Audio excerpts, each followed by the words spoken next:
La parole est à Monsieur Jérôme Bignon pour 2 minutes, chers collègues. Madame la présidente, mesdames les ministres, mes chers collègues, j'ai déjà eu l'occasion de saluer le caractère complet de ce rapport à l'occasion de son adoption par la commission d'enquête. Ces propositions devront bien sûr être prises en compte. Je souhaite, mesdames les ministres, attirer votre attention sur l'importance de la place de l'information soulevée par ce rapport qui me semble, en l'occurrence, primordiale. La gestion d'une crise de l'ampleur de l'incendie de l'usine Lubrizol exige une meilleure fluidité d'échange entre les différents acteurs. J'entends les préfets des départements concernés, du département concerné, évidemment voisins, les élus locaux, les acteurs de santé et bien sûr les citoyens. Je reprends les phrases de ma collègue.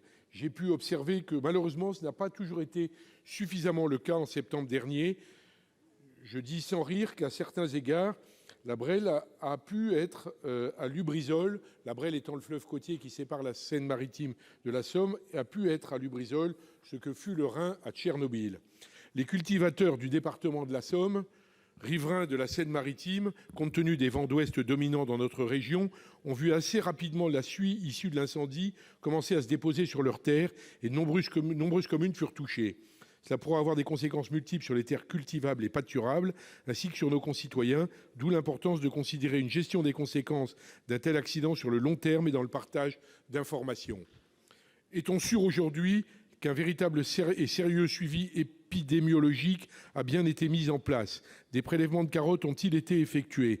S'agissant de la réparation des préjudices, si la première phase s'est déroulée à peu près convenablement, cela ne semble pas être le cas de la phase 2, où la paperasse a pris le dessus sur la fluidité.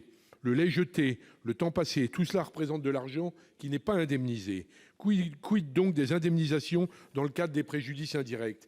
Mesdames les ministres, le rapport de la commission d'enquête évoque la mise en place d'une véritable culture du risque dans notre pays.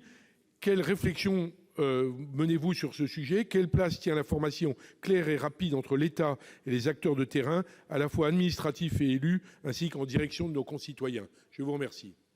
Merci. Madame la ministre Élisabeth Borne va vous répondre. Merci madame la présidente. Monsieur le sénateur, moi je vous rejoins totalement sur la nécessité de prendre en compte tous les territoires qui peuvent être potentiellement impactés par un panache. C'est d'ailleurs les préconisations qui figurent dans les référentiels professionnels publiés par mon ministère dans le cadre de la gestion d'un accident et de ses conséquences. Et les exploitants ont bien pour obligation de prendre en compte toutes les communes qui peuvent être impactées dans le cadre de la réalisation des études de danger.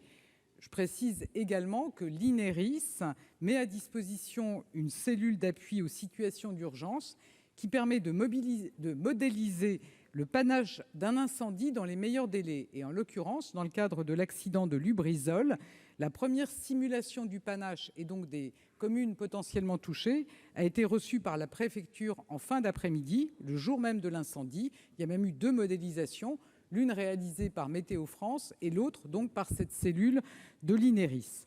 Et je peux vous assurer également que les prélèvements conservatoires, c'est-à-dire sur l'eau potable et sur la chaîne alimentaire, tout comme les prélèvements environnementaux, ont été réalisés dans l'ensemble des communes susceptibles d'avoir été impactées par le panache, indépendamment des limites administratives. Donc aujourd'hui, on a pu exploiter tous les prélèvements en Seine-Maritime, mais dans le courant du mois de juillet, on aura les prélèvements de l'ensemble des départements des Hauts-de-France qui ont été également touchés, et les indemnisations, que ce soit les dossiers ouverts auprès du fonds d'indemnisation généraliste qui concerne plus de 550 dossiers, ou pour les exploitations agricoles qui concernent plus de 1100 dossiers, concernent indifféremment des communes de Seine-Maritime, des exploitations de Seine-Maritime, des entreprises de Seine-Maritime ou bien des départements des Hauts-de-France. Donc on a bien pris en compte l'ensemble des communes, des territoires qui sont touchés par ce panache.